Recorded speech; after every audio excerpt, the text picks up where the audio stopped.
ہو یا تعلیم دینے والا بنا کر کے بھیجا گیا ہو یا علم کی روشنی پھیلانے والا بنا کر کے بھیجا گیا ہو، آج ہمارے مدارس کے نظام تعلیم اور مکاتب کے نظام تعلیم میں جو کمزوریاں آ رہی ہیں ان کمزوریوں کو دور کرنے کی ضرورت ہے اور علم کی روشنی پھیلانے کی ضرورت ہے۔ میرے عزیز ساتھیو، آؤ دیکھو علم کی روشنی کیسی ہوا کرتی ہے۔ اللہ اکبر، نبی کونین جناب محمد رسول اللہ صلی اللہ علیہ وسلم کو معلم بنا کر کے بھیجا گیا۔ نبی کونین صلی اللہ علیہ وسلم علم کی روشنی پھیلانے والے ہیں۔ میرے آقا علیہ الصلوۃ والتسلیم نے جب اصحاب صفہ کو علم شریعت اور علم طریقت بتانا شروع کیا تو وہی اصحاب صفہ ہیں جو نبی کونین صلی اللہ علیہ وسلم کی بارگاہ میں حاضری دے رہے ہیں، علم دین سیکھ رہے ہیں، فقہ اور مسائل شرعیہ سیکھ رہے ہیں، نبی کونین کے دربار گہربار میں حاضر ہو کر کے روح انور کی زیارت بھی کر رہے ہیں، اللہ کی عبادت بھی کر رہے ہیں۔ وہ صحابہ جنہیں اولین فائزین کہا گیا، وہ صحابہ کرام جن کی عظمت کو اللہ نے قرآن عظیم میں بیان فرمایا، وہ صحابہ جن کے رکوع کا ذکر قرآن میں، جن کے سجدے کا ذکر قرآن میں، جن کے تقویٰ کا ذکر قرآن میں، جن کے فضیلت کا ذکر قرآن میں، جن کے رکوع اور سجدے کا ذکر قرآن میں، جن کی شجاعت کا ذکر قرآن میں، جن کی بہادری کا ذکر قرآن میں، جن کی نصرت و حمایت کا ذکر قرآن میں، جن کی ہجرت کا ذکر قرآن میں، وہ صحابہ کرام ہیں۔ آج صحابہ کرام کی شان میں گستاخیاں کی جا رہی ہیں، آؤ صحابہ کرام کی عظمت کو بھی سمجھتے چلائیں اور دور حاضر کے فتنوں کو بھی سمجھتے چلائیں۔ صحابہ کرام کی عظمت کو اپنے دل کے اندر بساؤ۔ میرے آقا علیہ الصلوۃ والتسلیم ارشاد فرماتے ہیں کہ اصحابی کا نجوم میرے تمام صحابہ ستاروں کی طرح ہے۔ سبحان اللہ، میرے تمام صحابہ ستاروں کی طرح ہیں۔ بِأَيِّهِمْ اقْتَدَيْتُمْ اهْتَدَيْتُمْ، تم میں سے جس نے ان کی اقتدا کیا راہیاب ہو گیا، کامیاب ہو گیا۔ میرے آقا ارشاد فرماتے ہیں اگر میرا کوئی صحابی ایک مشت جو صدقہ کرے اور اس کے مقابلے میں کوئی احد پہاڑ کے برابر سونا صدقہ کرے تو میرے صحابی کا ایک مشت جو صدقہ کرنا احد پہاڑ سونے کی شکل میں صدقہ کرنے سے افضل ہے۔ ایک مشت جو صدقہ کریں، وجہ رخ مصطفیٰ کی زیارت کر کے صحابیت کی منزل پر فائز ہے۔ اسی لیے کسی شاعر نے کہا ہے صحابہ وہ صحابہ جن کی ہر دم عید ہوتی تھی، صحابہ وہ صحابہ جن کی ہر دم عید ہوتی تھی، خدا کا ذکر کرتے تھے نبی کی دید ہوتی تھی، صحابہ وہ صحابہ جن کی ہر دم عید ہوتی تھی۔ اور اللہ رب العزت نے ان کے باہمی معاملات کو معاف فرما دیا ہے۔ آپ کو زبان تان دراز کرنے کی ضرورت نہیں ہے۔ میرے آقا فرماتے میرے تمام صحابہ جنتی ہیں، میرے تمام صحابہ عادل ہیں،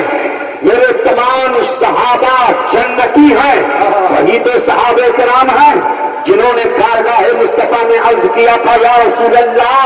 ہم موسیٰ کے قوم کی طرح نہیں ہیں کہ جس طرح موسیٰ کی قوم نے کہا تھا اے موسیٰ آپ جائیے لڑیے، آپ کا رب لڑے، ہم یہیں بیٹھ کر کے دیکھتے رہیں گے۔ نہیں، صحابہ کرام نے عرض کیا تھا یا رسول اللہ آپ کا حکم ہو تو ہم سمندروں میں کود جائیں، آپ کا اشارہ ہو تو ہم جلتے ہوئے شعلوں میں کود جائیں،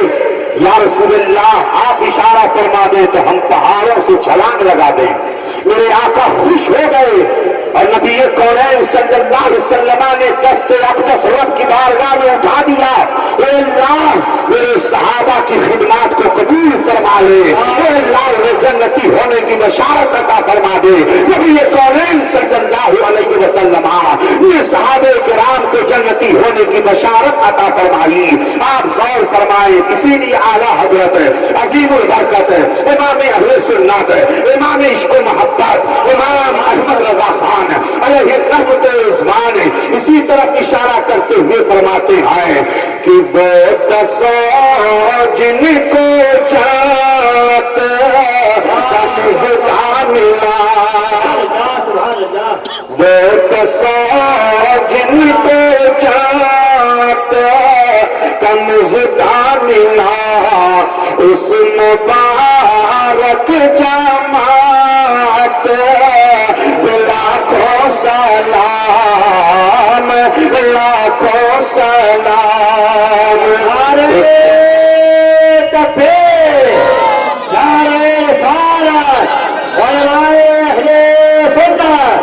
معلم کائنات کانفرنس، جلسہ دستار بندی، دارالمعارف سنت انصار العلوم، علماء اہل سنت،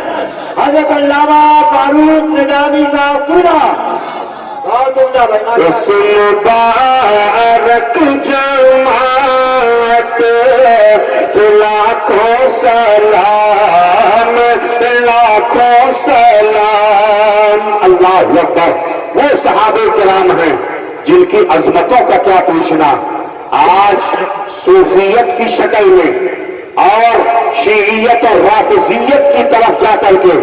بہت سارے لوگ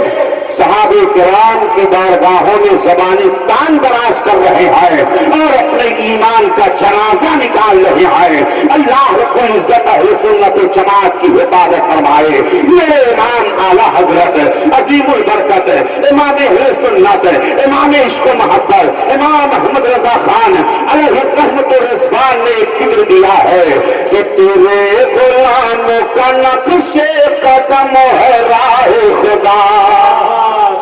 آج ہم مسلک اعلیٰ حضرت کے ماننے والے سنی صحیح العقیدہ مسلمان حضرت امام حسین کو بھی مانتے ہیں، حضرت امام حسن کو بھی مانتے ہیں، سیدنا سرکار غوث اعظم دستگیر کو بھی مانتے ہیں، سیدنا مختوم اشرف جہانگیر سمنانی کی چھوچوی کو بھی مانتے ہیں، حضرت سیدنا سرکار غریب نواز کو بھی مانتے ہیں، حضرت نظام الدین اولیاء کو بھی مانتے ہیں۔ اللہ کے مقدس بندوں کی بارگاہ میں ہم خراج عقیدت پیش کرتے ہیں۔ ہمارے امام سراج الامہ کاشف الغمہ حضرت نعمان ابن ثابت، امام اعظم ابو حنیفہ رحمۃ اللہ علیہ، امام شافعی رحمۃ اللہ علیہ، امام مالک رحمۃ اللہ علیہ، امام احمد بن حنبل رحمۃ اللہ علیہ، ائمہ مجتہدین، اسلاف کرام، بزرگان دین، اللہ کے محبوب اور نیک بندے، صحابہ کرام کی مقدس جماعت ہو یا ولیوں کی مقدس جماعت ہو، ہم سب ان کی بارگاہ میں خراج عقیدت پیش کرتے ہیں۔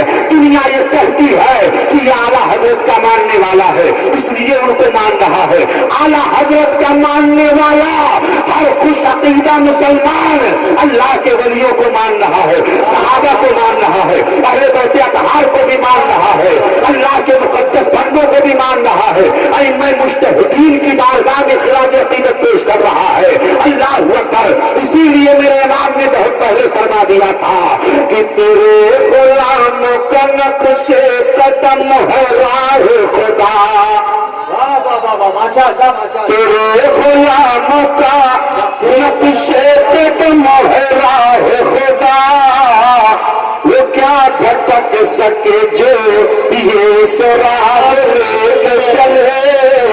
وہ کیا بھٹک سکے جو یہ سراغ لے کے چلے، لحد میں عشق رخ شہ کا داغ لے کے چلے، اندھیری رات سنی تھی چراغ لے کے چلے۔ درود شریف۔ اللہم صلی علی سیدنا و شفیعنا و حبیبنا و مولانا محمد معدن الجود والکرم وعلی آلہ وبارک وسلم۔ صلاۃ و سلام علیک یا رسول اللہ، صلاۃ و سلام علیک یا حبیب اللہ۔ آؤ ذرا دیکھو، سیدنا سرکار غوث اعظم بڑے پیر دستگیر رضی اللہ عنہ علم دین حاصل کرنے کے لیے جا رہے ہیں بغداد شریف علم دین حاصل کرنے کے لیے ماں بہنوں اپنے بھائیوں کو اپنے بچوں کو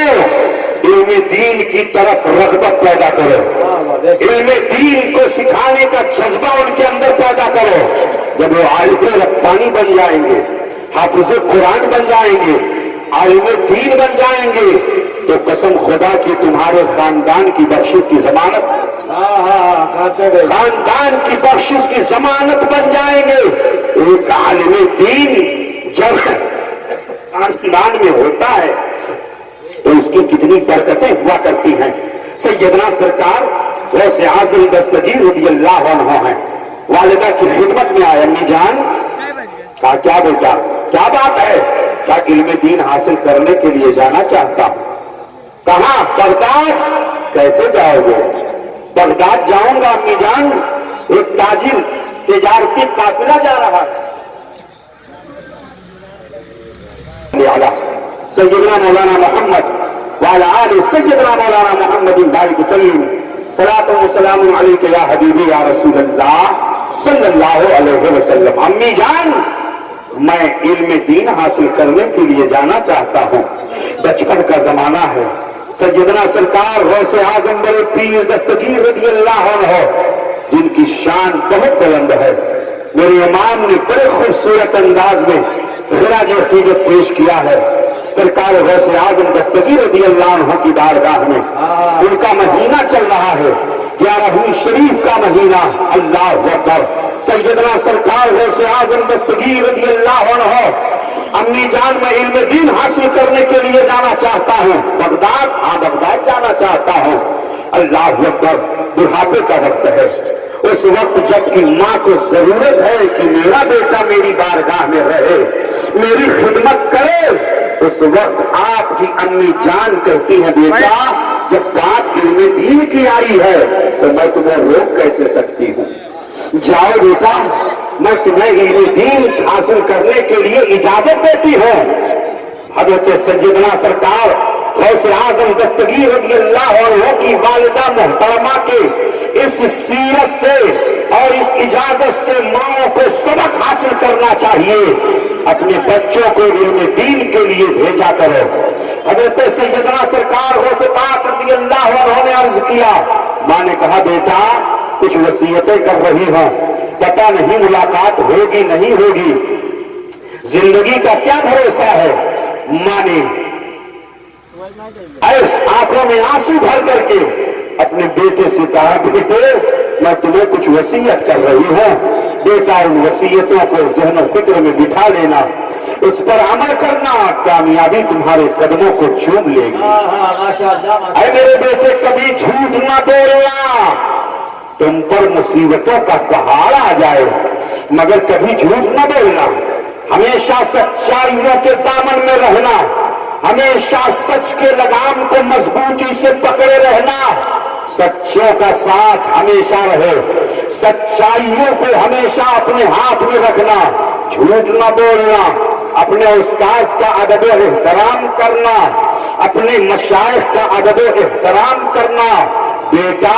علم دین بڑے ذوق و شوق سے حاصل کرنا سیدنا سرکار غوث اعظم دستگیر رضی اللہ عنہ کی والدہ نے بھیگی پلکوں کی چھاؤں میں اپنے بیٹے کو رخصت کر دیا سیدنا سرکار غوث اعظم جب جانے لگے تو 40 اشرفیاں ادا میں سن لیا اور بڑا مشہور واقعہ ہے لیکن سیدنا سرکار غوث اعظم دستگیر جب راستے میں پہنچے ڈاکوؤں نے حملہ کیا تھا تو سب لوگ اپنے اپنے مال کو چھپا رہے تھے کوئی ریت کے نیچے چھپا رہا ہے کوئی زین کے نیچے چھپا رہا ہے کوئی پتھر کے نیچے چھپا رہا ہے مگر اللہ کا ولی ہے اللہ کا نیک بندہ ہے اس کے چہرے پر کوئی خوف و ہراس نہیں ہے اس کے چہرے پر کسی طرح کا کوئی ڈر نہیں ہے وہ اطمینان سکون سے کھڑا ہے ایک ڈاکو آیا جبکہ ڈکیتوں کا نام سن کر کے لوگ خوف سے کانپ جایا کرتے تھے بے ہوش ہو جایا کرتے تھے مگر اللہ کا ولی ہے ایک نے آ کے پوچھا بیٹا تیرے پاس بھی کچھ ہے کہا ہاں میرے پاس 40 اشرفیہ ہیں دوسرا آیا پھر اس نے کوئی سوال کیا کہا میرے پاس 40 اشرفیہ ہیں تیسرے کے سوال کا جواب دیا، میرے پاس 40 اشرفیہ ہے۔ آپ نے جھوٹ نہیں بولا، ہمیشہ آپ نے سچ بولا۔ اور پھر حالت یہ ہوئی کہ جب سارا سامان لوٹ لیے اور آپس میں گفتگو چلنے لگی تو ایک ڈاکو نے کہا ایک بچہ فلاں پہاڑی کے پاس مجھے ملا تھا، میں نے اس سے پوچھا تھا کہ تیرے پاس بھی کچھ ہے؟ تو اس نے کہا میرے پاس 40 اشرفی ہے۔ دوسرا بولا میں نے پوچھا تھا، تیسرا بولا میں نے بھی پوچھا تھا، چوتھا بولا میں نے بھی پوچھا تھا۔ بات جب واضح ہو گئی تو ڈاکوؤں کے سردار نے کہا دیر نہ کرو، بلاؤ اس بچے کو۔ وہ کون سا بچہ ہے؟ ہمارا نام علاقے کے لوگ سن لیتے ہیں تو خوف سے بے ہوش ہو جایا کرتے ہیں۔ بچے اپنی ماں کے آنچلوں میں اپنے سروں کو چھپا لیتے ہیں۔ یہ کون سا بچہ ہے کہ جو بچہ ہمارے سامنے آ کر کے بغیر کسی خوف و ہراس کے جواب دے رہا ہے سوالوں کا؟ بلا کر کے لاؤ۔ غوث اعظم دستگیر تشریف لے جاتے ہیں اطمینان و سکون کے ساتھ، اور جب ڈاکوؤں کے سردار نے پوچھنا شروع کیا تو سرکار غوث اعظم فرماتے ہیں اے ڈاکوؤں کے سردار سن لے، جب میں اپنی والدہ سے جدا ہوا تھا تو میں نے اپنی والدہ سے عہد کیا تھا کہ میری والدہ میں کبھی جھوٹ نہیں بولوں گا، اس لیے میں نے سچ بول دیا ہے۔ میں ہمیشہ سچ کے ساتھ ہوں، میں کبھی جھوٹ بولنے والا نہیں ہوں۔ میں نے اپنی ماں سے کیا ہوا وعدہ نبھایا ہے، میں نے اپنی ماں سے کیا ہوا وعدہ پورا کیا ہے۔ اتنا سننا تھا۔ ڈاکوؤں کے سردار نے کہا بیٹا غوث اعظم اپنے ہاتھ کو بڑھاؤ اور میں تمہارے ہاتھ پر بیعت کرتا ہوں اور تمام گناہوں سے توبہ کرتا ہوں۔ سارے ڈاکو اپنے تمام گناہوں سے توبہ کر لیتے ہیں۔ ڈاکوؤں کا سردار ہو رہا ہے، ہچکی بڑھ جاتی ہے، آنکھیں ساون بھادوں کی طرف برس رہی ہیں۔ آج کے بعد میں کسی کو یتیم نہ کروں گا، کسی کو بیوہ نہ بناؤں گا، کسی کو قتل نہیں کروں گا، کسی کے اوپر ظلم نہیں کروں گا، کسی کے سر پر تلوار نہیں ماروں گا، کسی کا مال نہیں لوٹوں گا، کسی کا مال نہیں ہڑپوں گا۔ وہ کانپ رہا ہے، یہ عزت اور اندام ہے، اور سرکار غوث پاک رضی اللہ کی بارگاہ میں وہ توبہ کر رہا ہے۔ ایک نگاہ خواہش اٹھتی ہے، میرے سرکار غوث اعظم کی ایک نگاہ اٹھتی ہے، ان تمام ڈاکوؤں کو اللہ کا ولی بنا دیا جائے۔ پورے بچے سے ماشاء اللہ ہاتھوں فلاں کے استقبال کیجیے۔ نعرہ تکبیر، نعرہ رسالت، فیضان غوث اعظم،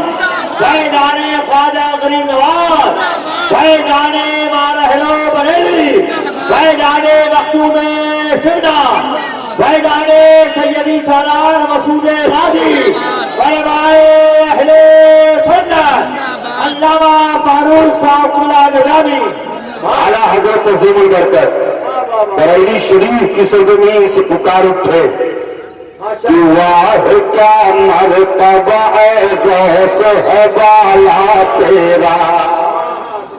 سبحان اللہ، واہ کیا مرتبہ اے غوث ہے بالا تیرا، اونچے اونچوں کے سروں سے قدم آلا تیرا، قدم آلا تیرا،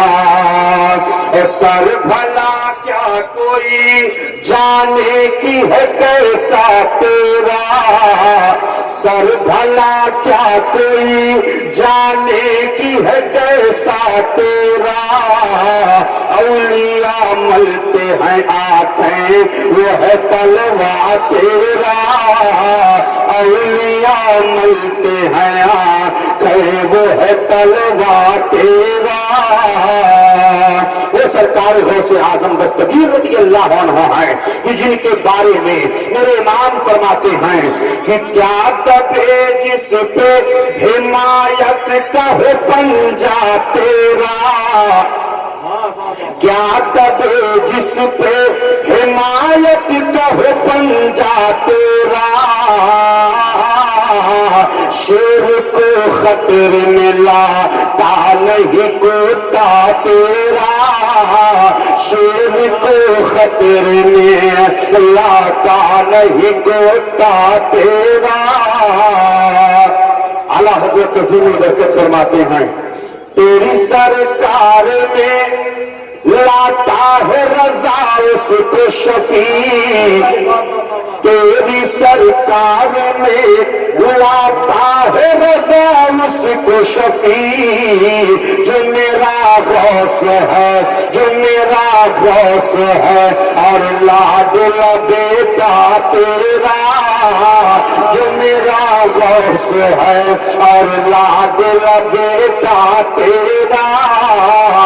وہ سرکار غوث اعظم دستگیر ہیں رضی اللہ تعالیٰ وارضاہ۔ سرکار غوث پاک کی شان ہے کہ دل کے اندر تقویٰ ہے، پرہیزگاری ہے۔ ان اولیاء الا المتقون کا مژدہ سنایا جا رہا ہے۔ الا ان اولیاء اللہ لا خوف علیہم ولا هم يحزنون کا مژدہ سنایا جا رہا ہے۔ الذین آمنوا وکانوا یتقون کا مژدہ سنایا جا رہا ہے۔ لہم البشریٰ فی الحیات الدنیا وفی الآخرہ کا مژدہ سنایا جا رہا ہے۔ یہ اللہ کے نیک بندے ہیں، یہ اللہ کے مقدس بندے ہیں، نیک بندے ہیں جو تقویٰ اختیار کیے ہوئے ہیں، پرہیزگاری اختیار کیے ہوئے ہیں، صبح شام اللہ سے ڈرتے رہتے ہیں، خشیت ربانی ان کے دل کے اندر ہے،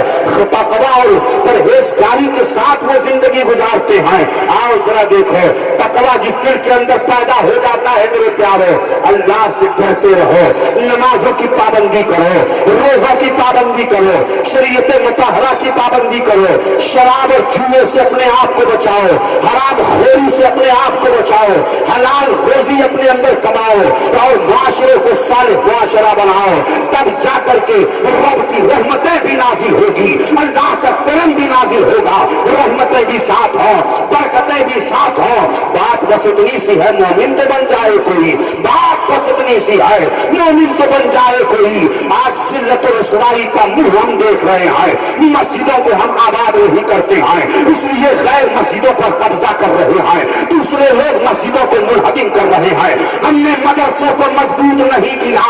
تو آج حال یہ ہے کہ مدرسوں کے تعلق سے نہ جانے کیسی کیسی باتیں کی جا رہی ہیں۔ اگر ہم نے مدرسوں کو مضبوط کیا ہوتا تو آج یہ دن دیکھنے کو نہ ملتا۔ اس لیے مدرسوں کو مضبوط کرو، یہ اسلام کے قلعے ہیں، یہ اسلام کے شریعت اسلامیہ کے محافظ ہیں، یہ سب اسلام کے قلعے ہیں۔ آج ابھی طلبہ یہ کرسیاں لگائی جا رہی ہیں، آپ یہی طلبہ جب آئیں گے تو آپ کے نگاہوں کے سامنے ہوں گے، خوبصورت مناظر آپ دیکھیں گے، ان کے سر پر دستار باندھی جائے گی، ایک ذمہ داری میں دی جائے گی، اب تمہیں علم دین کی نشر و اشاعت کرنا ہے۔ تم عالم بن گئے ہو، تم حافظ بن گئے ہو، تم قاری بن گئے ہو، تم قرآن کی تلاوت کرنے والے بن گئے ہو۔ آج ہم قرآن سے بھی غافل ہیں، قرآن تاک میں رکھا ہوا ہے، اسے پڑھنے کی توفیق نہیں ہوتی ہے، اور آپ کے گھر میں ہال میں ٹی وی لگی ہوئی ہے، دن رات اس کی صفائی چل رہی ہے، کوئی ہمیشہ اس کی صفائی چل رہی ہے، اسے آپ دیکھ رہے ہو، صبح دیکھ رہے ہو، شام دیکھ رہے ہو، ہمیشہ آپ اسے دیکھنے کی کوشش کر رہے ہو۔ اور جس قرآن کو دیکھنے کے لیے میرے پیارے آقا فرماتے ہیں قرآن کو دیکھنا عبادت ہے، قرآن کو دیکھنا عبادت ہے، اس قرآن کو تاک میں مسلمانوں نے سجا کر کے رکھا ہے۔ میرے دوست، قرآن کی برکتیں کیسے حاصل ہوں، قرآن کی رحمتیں کیسے حاصل ہوں؟ قرآن تاک میں سجانے کے لیے نہیں ہے، اللہ نے قرآن کو نازل کیا ہے تاکہ امت مسلمہ قرآن کے حکام پر عمل کر کے اپنی زندگی کو مکمل طور سے اسلام کے سانچے میں ڈال کر کے دنیا والوں کو بتا دے کہ ہم وہ قوم نہیں ہے جو ہمیشہ گناہوں میں مبتلا رہنے والے ہیں، ہم وہ قوم ہے جو نبی کونین صلی اللہ علیہ وسلم سے تعلق رکھنے والی ہے۔ اپنی امت کو قیاس اقوام عالم پر نہ کر، ہے جدا تعمیر میں قوم رسول رسول ہاشمی کی ہم قوم ہیں۔ اپنی شناخت کو جانو، اپنی پہچان مسلمانوں کرو، ہم کیا ہیں؟ اللہ اکبر۔ وہ محبوب جس محبوب کی امت میں آنے کے لیے حضرت موسیٰ علیہ السلام جیسے جلیل القدر پیغمبر رب کی بارگاہ میں دعا کر رہے ہیں، میرے مولا تو مجھے امت محمدیہ میں شامل فرما دے، نبی کی امت میں شامل فرما دے، تو ہم نبی پاک صلی اللہ علیہ وسلم کی امت ہیں، آقا کریم صلی اللہ علیہ وسلم کی امت میں ہم شامل ہیں۔ تو ہمارا عمل بھی بہت اونچا ہونا چاہیے، ہمارا کردار بھی بہت اونچا ہونا چاہیے۔ جب ہم ساری قوموں میں سب سے افضل قوم ہیں تو ہمارا کردار، ہمارا کیریکٹر، ہمارا اٹھنا بیٹھنا، ہمارا سونا جاگنا، ہماری صبح شام، ہماری تجارت، ہمارا بزنس، ہمارا ماحول، ہمارا معاشرہ، ہماری کمیونٹی، یہ سب سے افضل والا ہونا چاہیے۔ یہ اسی صورت میں ہوگا جب ہم گناہوں سے اپنے معاشرے کو پاک و صاف کر لیں۔ یہ علم کی وجہ سے ہوگا۔ جہاں پر علم نہیں ہوتا ہے نا، وہاں پہ اندھیرا ہوتا ہے، لڑائی ہوتی ہے، فتنہ ہوتا ہے، فساد ہوتا ہے، جھگڑا ہوتا ہے، باہمی نزاع ہوتا ہے۔ جہاں پر علم ہوتا ہے وہاں پہ روشنی ہوا کرتی ہے، اس لیے علم کو نور سے تشبیہ دی گئی، علم کو پانی سے تشبیہ دی گئی۔ آپ غور فرمائیں علم کا کتنا اہم مقام ہے، علم کی روشنی کتنی عظیم ہوا کرتی ہے۔ میرے پیارے آقا رحمت عالم جناب محمد رسول اللہ صلی اللہ علیہ وسلم نے علم کی اہمیت کو اجاگر فرماتے ہوئے احادیث مبارکہ میں علم کی فضیلتوں کو ذکر فرمایا ہے۔ قرآن، وہ قرآن جو قرآن ہمیں عزتیں دیتا ہے، رفعتیں دیتا ہے، برکتیں دیتا ہے۔ آج ہم اس قرآن سے غافل ہیں۔ ہمارے گھروں میں قرآن کی تلاوت نہیں ہوتی ہے، ہمارے گھروں میں قرآن کی تلاوت نہیں ہوتی ہے۔ میری قوم کے نوجوانوں، ماں، بہنوں، بچیوں، اپنے گھروں میں قرآن کی تلاوت کرو، رب کی رحمتیں نازل ہوں گی، برکتیں نازل ہوں گی، تمہیں کہیں اور جانے کی ضرورت نہیں ہے۔ آج شکایتیں کی جاتی ہیں، اس گھر میں نحوست ہے، اس گھر میں آسیب ہے، اس گھر میں تو شیطان ہے، اس گھر میں فلاں ہے، اس گھر میں فلاں ہے۔ ظاہر سی بات ہے جس گھر میں قرآن کی تلاوت نہیں ہوگی وہ گھر گناہوں کی وجہ سے نحوست کا شکار ہوگا، وہ گھر گناہوں کی وجہ سے نحوست کا شکار ہوگا۔ شیطان بھی آئے گا، جن بھی آئیں گے، اجنیاں بھی آئیں گے، خبث اور خبائث دونوں آئیں گے۔ اس لیے قرآن کی تلاوت کرو۔ میرے پیارے آقا فرماتے ہیں جہاں قرآن پڑھا جاتا ہے رب تعالیٰ اپنی رحمتیں نازل فرماتا ہے، فرشتوں کا نزول ہوتا ہے قرآن کی تلاوت پر۔ ایک صحابی رسول ہیں حضرت اسید ابن حضیر رضی اللہ عنہ، بارگاہ مصطفیٰ میں حاضر ہوئے، یا رسول اللہ میں قرآن کی تلاوت کر رہا تھا، میرا بچہ یحییٰ سو رہا تھا، میرے آقا جب میں نے قرآن پڑھنا شروع کیا تو میرے گھوڑے نے پدکنا شروع کر دیا، گھوڑے نے ادھر ادھر پاؤں اچھالنا شروع کر دیا۔ اے میرے آقا میں نے قرآن کو بند کر دیا، جیسے قرآن کو بند کیا ایسے گھوڑا پرسکون ہو گیا، گھوڑے نے پدکنا بند کر دیا۔ آقا میں نے پھر قرآن کی تلاوت شروع کی، جب قرآن کی تلاوت شروع کیا پھر گھوڑے نے پدکنا شروع کر دیا۔ میں سمجھ نہ سکا وجہ کیا ہے کہ ادھر قرآن کی تلاوت شروع ہو رہی ہے، ادھر گھوڑا اس طرح بھی کیفیت کا شکار ہو جا رہا ہے، وجہ کیا ہے؟ میرے آقا پھر میں نے قرآن کی تلاوت کو بند کر دیا اور میں آپ کی بارگاہ میں اس معاملے کو لے کر کے حاضر ہوا ہوں۔ میرے مصطفیٰ مسکرا کے ارشاد فرماتے ہیں اے صاحب جب تم قرآن کی تلاوت کر رہے تھے تو آسمان کے فرشتے نازل ہو رہے تھے، اور جب آسمان کے فرشتے نازل ہو رہے تھے گھوڑے کی نگاہ دیکھ رہی تھی، گھوڑا محسوس کر رہا تھا، تو فرشتوں کی جماعت کو دیکھ کر کے گھوڑا مضطرب ہو جاتا تھا، اور جب تم قرآن کی تلاوت کو بند کرتے تھے تو آسمان کے فرشتے واپس جاتے تھے تو گھوڑا پرسکون ہو جاتا۔ قرآن کی تلاوت نعرہ رسالت، عصمت قرآن پاک، مدارس اہل سنت، علماء اہل سنت، عصمت دین مصطفیٰ، مسلک اعلیٰ حضرت علامہ فاروق صاحب نظامی، ماشاءاللہ ماشاءاللہ۔ آج چھوٹے چھوٹے بچے امت محمدیہ کی شان دیکھو، امت محمدیہ کی عظمت دیکھو۔ دنیا کی کوئی بھی کتاب، بائبل ہو، تلمود ہو اور دیگر دھارمک کتابیں ہوں، ان کا کوئی حافظ آپ کو نہیں ملے گا دنیا میں حق ہے چیلنج کے ساتھ یہ علماء بیٹھے ہوئے ہیں، کوئی حافظ نہیں ملے گا۔ یہ قرآن کی عظمت ہے کہ امت مسلمہ کے چھوٹے چھوٹے بچوں کے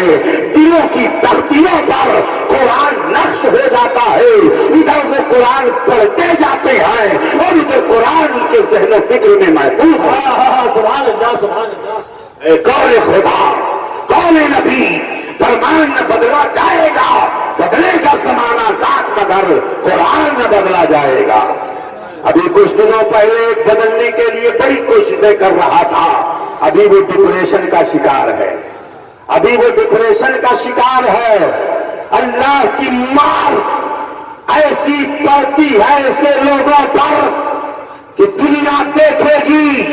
اور قرآن کی عظمتیں، قرآن کی عظمتوں کا آفتاب و ماہتاب کل بھی چمک رہا تھا، آج بھی چمک رہا ہے اور قیامت تک چمکتا رہے گا، دمکتا رہے گا، پرچم اسلام لہراتا رہے گا، اس کی عظمتوں میں کوئی کمی نہ ہوگی۔ اعلیٰ حضرت عظیم البرکت امام اہل سنت، امام عشق و محبت، امام احمد رضا خان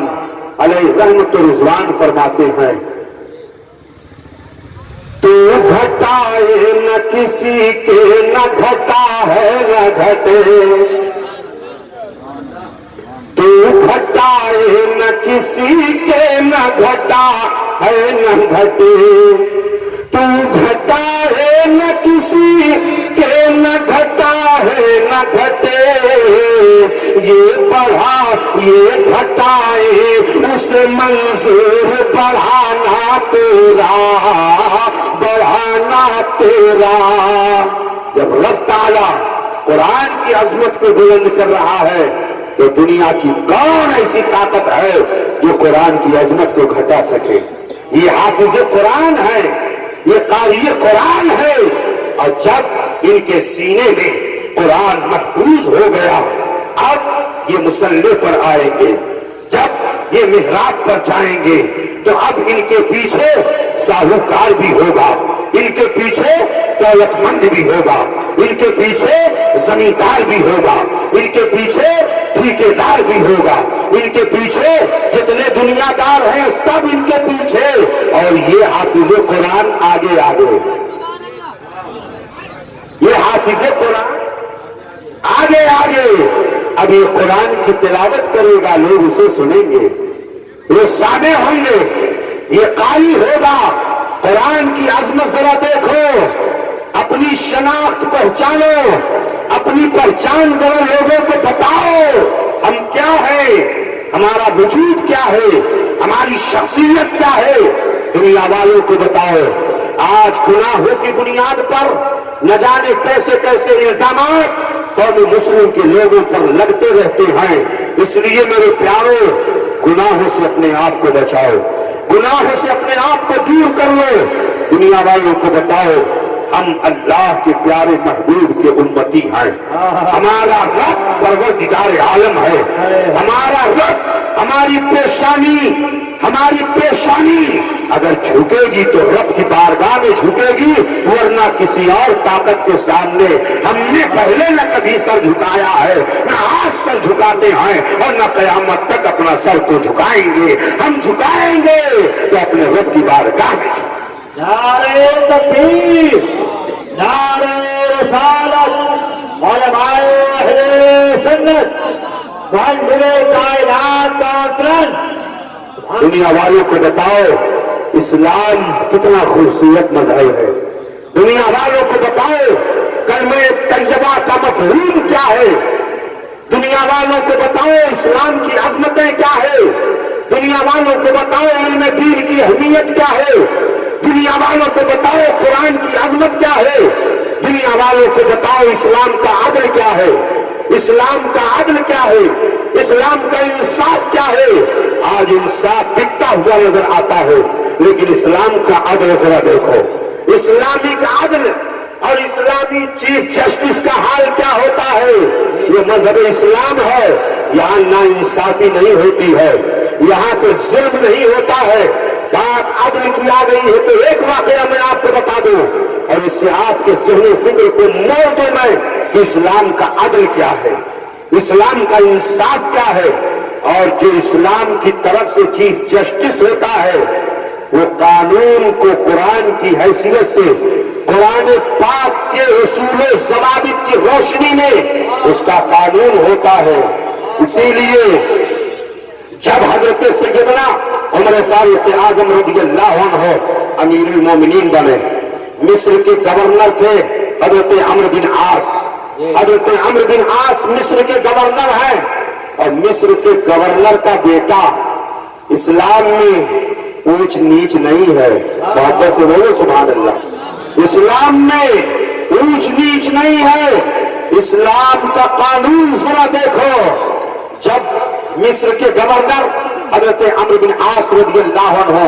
کے بیٹے جن کا نام محمد تھا، وہ ایک عام مصری کے ساتھ گھوڑے کی ریس کر رہے ہیں، گھوڑے کی ریس میں وہ ہار جاتے ہیں۔ حضرت عمرو بن عاص کا بیٹا گھوڑے کی ریس میں شکست کھا جاتا ہے۔ عام مصری جو تھا، ایک مصری شخص، وہ جیت جاتا ہے، لیکن یہ کہاں گورنر کے بیٹے، یہ گورنر کے بیٹے ہاتھوں میں کوڑا لیا اور اس مصری کے پشت پر 10 کوڑے مارا، اور اس عام مصری شخص نے کہا اے عمرو بن عاص کے بیٹے، گورنر کے بیٹے، آپ نے مجھ کو 10 کوڑا بغیر کسی قصور کے مارا ہے، میں جا کر کے حضرت امیر المومنین کی بارگاہ میں مقدمہ دائر کروں گا۔ امیر المومنین حضرت عمر بن خطاب کے ہاں مقدمہ دائر کروں گا۔ وہ چلا مصر سے مدینہ منورہ، مسجد نبوی شریف ہے، حضرت عمر بن خطاب رضی اللہ عنہ کی بارگاہ میں آیا، حضور مصر کے گورنر عمرو بن عاص کے بیٹے نے مجھے مارا ہے۔ اللہ اکبر، مقدمہ دائر ہو گیا، پٹیشن دائر ہو گئی۔ اب معاملہ یہ ہوا، حضرت عمر فاروق اعظم نے سپاہیوں کو بھیجا مصر اور فرمایا جا کر کے گورنر کے بیٹے کو پکڑ کے لاؤ، گورنر کے بیٹے کو پکڑ کے لاؤ۔ حضرت عمرو بن عاص کو پتا چلا گورنر ہے مصر کے، گورنر ہوا کرتا ہے، بیٹا سپاہیوں کے ذریعے پکڑا گیا، اور حضرت عمر بن خطاب رضی اللہ عنہ کی بارگاہ میں حاضر ہوا۔ مدینہ منورہ کی سرزمین ہے، حضرت عمرو بن عاص بھی پیچھے پیچھے اپنے بیٹے کی محبت میں مدینہ منورہ حاضری دیتے ہیں۔ مسجد نبوی شریف ہے، نماز کے بعد آپ نے فرمایا لوگوں اکٹھا ہو جاؤ، کوئی جائے گا نہیں، آج انصاف ہوگا۔ ایک طرف مصری کھڑا ہوا ہے، ایک طرف گورنر کا بیٹا کھڑا ہوا ہے، حضرت سیدنا عمر بن خطاب رضی اللہ عنہ امیر المومنین۔ آپ فرماتے اے عام مصری شخص تو بتا۔ اس نے کہا حضور یہ ریس چل رہی تھی، اس ریس میں میں آگے بڑھ گیا، یہ پیچھے رہ گئے، میں جیت گیا، یہ ہار گئے، غصے میں کوڑا اٹھایا، میرے پشت پر 10 کوڑے مار دیے۔ یہ اے میری پشت ذرا دیکھو حضور۔ جب اس نے اپنی پشت سے کپڑا ہٹایا تو دیکھا کہ چمڑیاں ادھڑی ہوئی ہے اور زخم ہیں۔ آپ نے فرمایا اے محمد، جو عمرو بن عاص کے بیٹے تھے، کہا تم نے مارا ہے انہیں؟ اب اقرار جرم تو کرنا ہی کرنا تھا۔ کہا ہاں